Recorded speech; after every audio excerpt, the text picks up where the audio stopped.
2022년 10월 26일 이정훈입니다. 오늘이 11.6입니다. 11.6.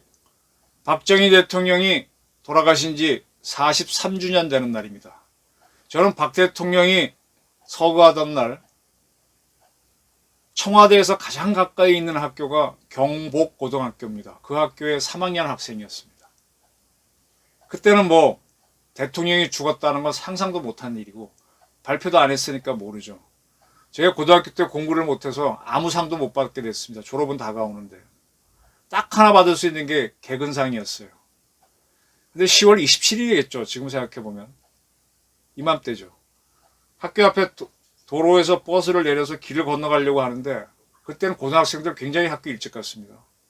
탱크, 장갑차, 그때는 탱크, 장갑차 구별도 못했지. 자주포하고. 계속 내려오는 거예요. 뒤에 북악산에서. 길을 빨리 못 건너가가지고 그래서 결국 그날 걸려서 지각을 했습니다. 그래서 3년 개근상도 못 받고 정근상을 받은 기억이 있습니다. 그렇게 박 대통령이 돌아가신 날이고 또 이날은 1909년인가요? 안중근 의사가 이토 히로부미를 사살했죠. 그리고 일제에 의해서 처형된 날입니다. 그리고 이날은 바로 작년 노태우 전 대통령이 돌아가신 날입니다. 아주 한국 역사에 큰 족적을 낳은 세 사람이 10월 26일 날 돌아가셨다는 공통점이 있습니다. 근데 좀 흥미로운 행사들이 열렸어요. 정진석 국힘당 비상대책위원장이 지금 노태우 대통령은 이 문재인 정권 사람들이 현충원도 안 된다, 뭐도 안 된다, 뭐도 안 된다 그래갖고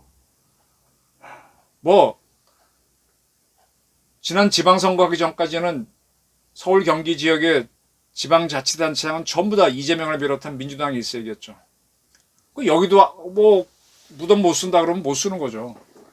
그 동화경모공원이라고 파주에 있는데 그거는 이북에서 내려오신 분들, 실향민들을 위해서 노태우 정권 때 만든 그 하나의 묘지입니다. 이북 사람들이 서울에 와서 쭉 한국에 와서 살았는데 고향 못 가니까 그쪽에 이제 묘지를 써줬는데 거기에 겨우 들어갑니다.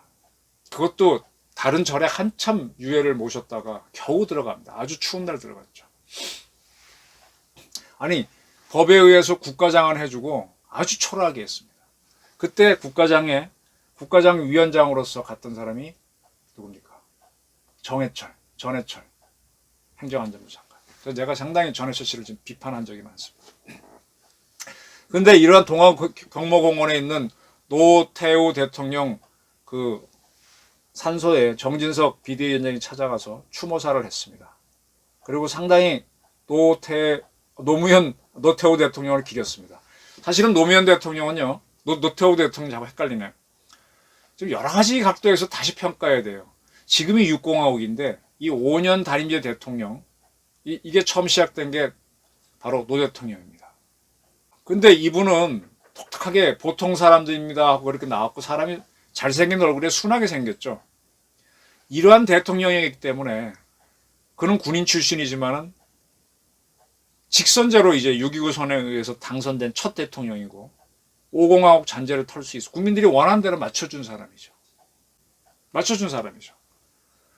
이에 대해서 지금 좌파들은 전두환과 더불어 노태우를 군부정권 하면서 굉장히 흉악한 사람으로 모으는데 노태우 대통령은 굉장히 국민이 원하는 거에 맞춰줬던 사람입니다. 이렇게 맞춰주는 거, 국민이 요구하는 거 맞춰주는 거, 주권자가 원하는 거 맞춰주는 거, 싸우지 않고 과거의 권위주의 정권은 계엄령으로 누르고 긴급조치로 누르고 했는데 원하는 대로 맞춰준 거. 국민들이 이긴 거죠. 피 안 흘리고. 명예혁명이죠. 정진석 비대위원장이 명예혁명을 성취하는데 결정적인 기여를 했다라고 평가를 했습니다. 이런 평가들은 우리나라 정치학자들이 해줘야 되는데 절대로 못하죠. 네. 그들은 언론서, 세상서 얘기하는 평가에 워낙 예민해서 소신있는 판단을 못하는데 정진석 비대위원장이 이런 얘기를 했어요. 그리고 지금 우리가 굉장히 좋은 SOC를 누리죠. 요즘은 저도 해외를 못 나가본 지 코로나 때문에 꽤 되는데 저는 전 세계 어딜 다녀도 인천공항이 최고이더라고요.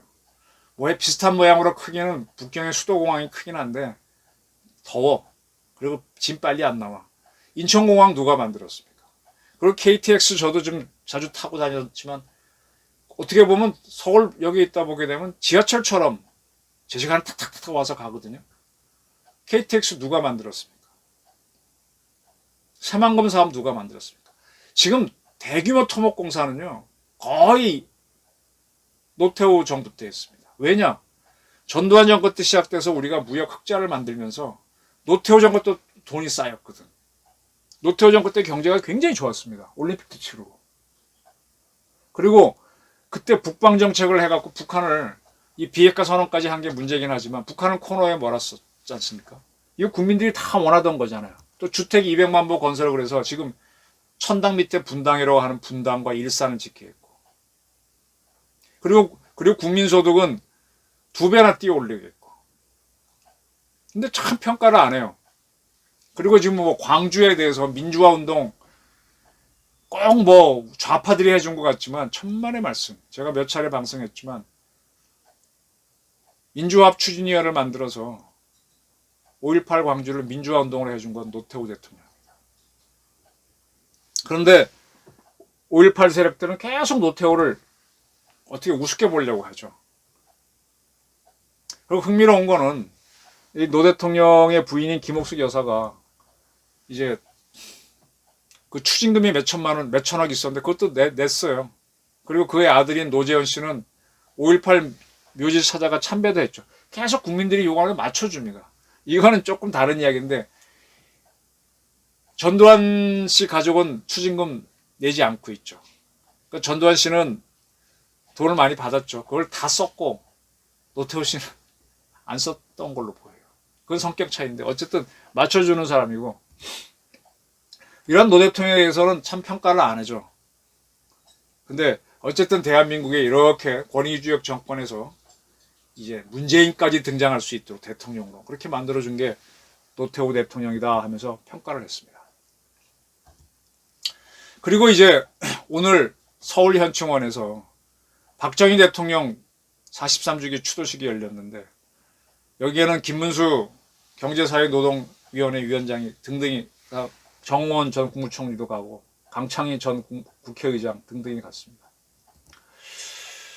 그리고 이제 저 구미에서는 김장호 구미시장 또 이철호 경북지사 등이 참가한 가운데 1000여 명의 추목이 몰려갔고 여기에 박정희 시절에 독일에 파견됐던 광부 간호사 출신까지 와서 박정희 대통령 43기를 성대히 기린 것 같습니다. 저는 박정희 대통령 생가에 몇 번 가봤는데 굉장히 좁아요. 거기가 그 풍수지리적으로는 이렇게 요즘 사람들은 젊은 사람은 모르겠다. 삼택이라 그래서 옛날 농사 지을 때 시트지는데 이렇게 삼각형 모양으로 돼 있죠. 상당히 좁은데 거기를 좀 넓히겠다 그런 얘기를 했고 이제 그래서 박정희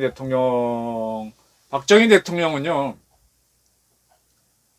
지금 김대중 기념관이 광주에 있는 건 국고가 지원돼 가지고 상당히 의리의리하고 모두 있습니다. 지금 서울 상암동에 가면 박정희 도서관 박정희 기념재단이 있는데 거기에는 국고 한 푼 지원 안 됩니다. 국고 한 푼 지원 안 돼요. 근데 그쪽에 계신 분들이 한번 제가 말씀드렸지만 박정희 아카데미 그래서 이번에도 11월부터 시작하나? 그래서 10월 말까지 수강생을 모집하고 있어요. 기본적으로 수업료는 없는데 그러니까 그 재단을 운영하기 위해서 성금을 내는 건 받습니다. 그래서 무료로 강의를 하는데 이 박정희와 관련된 것에 대해서는 정부가 아직 지원이 별로 없습니다. 이런 얘기도 있어요. 한때 그 난지도가 있던 그쪽에 뭐 서울의 랜드마크로 100층짜리 건물을 짓는다 그랬었죠. 그러면 상암동이 확 뜨죠. 뜨게 되면 박정희 기념관 있는 부지도 땅값이 올라가서 사람이 몰리고 박정희 기념관을 많이 찾는다 그래서 민주당 사람들이 서울시장 할 때는 상암동에 랜드마크 건물을 못 짓겠다는 설이 있습니다. 이게 맞을 것 같아요, 제가. 박정희가 싫어서. 근데 박정희 대통령이 없었으면 그가 이제 노태우 대통령처럼 부드러운 사람은 아니고 의지를 갖고 한 사람이잖아요. 그 의지가 없었으면 우린 지금은 없죠. 박 대통령 정신을 기르는 박정희 아카데미 한번 관심 있으면 지원해서 들어보십시오. 좋은 강의가 많을 겁니다. 그리고 오늘 주호영 원내대표는 안중근 의사를 기렸습니다. 안의사를 기렸습니다. 이제 안중근 의사는 일제가 처형을 하고 난 다음에 시신을 없애버렸죠. 그래서 무덤이 없기 때문에 아직 어디 참배할 데가 없죠. 그래서 페이스북에다가 주 대표가 뒤늦게 띄운 것 같은데, 이렇게 이제 세 사람의 죽음이 같은 날 있었습니다. 저는 이렇게 여당에서, 그리고 또 어제는 25일 날은 그 정진석 여당 비대위원장하고 윤석열 대통령이 박정희 대통령 묘소를 참배했었죠. 현직 대통령 처음이죠. 상당히 의미 있는 거죠. 사실 윤석열 대통령이 대학생 때의 기억 때문인지 광주를 가고 이러고 광주 가는 건 상관이 없죠. 5.18 단체하고 짝짝꿍을 놓으니까 그런 거죠. 지금 윤석열 대통령을 만들어준 거는 박정희 지지 세력, 노태우 지지 세력, 전두환 지지 세력이 만들어준 겁니다. 근데 다른 데 가서 다른 세력들하고 그 세력은 잘 윤석열 편이 안 됩니다. 저는 이렇게 이제 노태우 대통령을 기리는 걸 보면서 탁 떠오르는 게 전두환 대통령입니다. 제가 유독 전두환 대통령을 상당히 평가하고 있는데, 전두환 대통령은 5.18과 상관이 없죠. 지금 계속 5.18 단체는 덮어 씌우려고 하고 있는데 잘 안 될 겁니다. 팩트가 안 맞으니까. 김의겸이가 아닌 팩트를 뒤집어 씌웠다가 혼자 당하는 것처럼 아닌 건 아닌 겁니다. 근데 노태우 대통령의 기여도 있었지만 전두환 대통령이 단임을 했기 때문에 대한민국은 노태우 이후 6공화국으로 이전이 가능했던 겁니다. 그가 단임을 안 했으면 김대중, 노무현, 문재인은 없습니다. 또 그가 있었기 때문에 박 대통령 사후에 경제가 추락했었죠. 그걸 살려냈잖아요. 제가 전두환 리더십은 상당히 참고해야 된다고 얘기했었는데, 전두환 대통령은 집권했을 때 아주 인기가 없었어요. 근데 어떻게 합니까? 매일 새벽같이 현지 시찰. 갑자기 기습처럼 닥쳐갖고 야단 안 치죠. 파출소장, 전방부대 소대장 잘한다 칭찬하고 금일봉 주고. 그러니까 현장 공무원들이 뛰니까 경제가 살아난 거죠. 그래서 지금 우리가 만들어진 겁니다. 그런데 이러한 전두환 대통령도 작년에 돌아가셨는데, 그분은 제가 그 자서전이 아니라 그 전기에 보게 되면 나 전방 바라보는 국력 고지에다가 하나 해달라 그랬는데, 지금 윤석열 정부가 들어서고 벌써 몇 개월입니까? 5월부터 따지면 반년 이상 지나갔는데 아직도 전두환 대통령은 한 평의 땅도 못 구해서 묻히지 못하고 있습니다. 이게 말이 됩니까? 누구 덕에 지금 이렇게 살고 있으면서 김대중, 노무현, 문재인까지 낳게 했는데, 북녘을 바라보면서 김정은을 째려보고 우리의 통일을 기원하겠다는데, 그게 뭐가 잘못돼서 윤석열 정부가 들어선 지 반년이 됐는데 그 무덤자리 하나 못 내줍니까? 그 전두환 대통령은 일사단장을 하면서 그쪽 땅굴을 발견한 적이 있죠. 그 일사단 지역에 판문점 가까운데 딱 이북을 내려다보면서 지키고 있고 통일을 기원하면 그게 못마땅한가요? 박정희 대통령을 재평가하는데 이제는 탄력이 붙었습니다. 박정희 재단도 만들어지고 김대중 도서관만큼 국고가 안 들어가도 스스로 만들어지고, 박정희, 이승만은 어느 정도 보수 세력이 합니다. 근데 전두환은 어려울 겁니다. 쉽지 않을 거예요. 하도 지금 왜곡된 게 많아서. 이 전두환 대통령을 잡아놓고 그 다음에 순하지 순한 노태우 대통령도 같이 도매금으로 넘겨놓고 좌파들이 지금 등장한 거죠. 쉽지는 않겠지만 그래도 한 평의 땅은 내줘야죠. 지금 윤석열 대통령이 노태우, 박정희 이런 전직 대통령과 손을 잡는 걸 보면서 김정은 노려보면서 통일을 바라겠다는 전두환한테 땅 한 평 내줄 수 없나, 저희 부탁이자 유감을 오늘 설명드립니다. 경청해 주셔서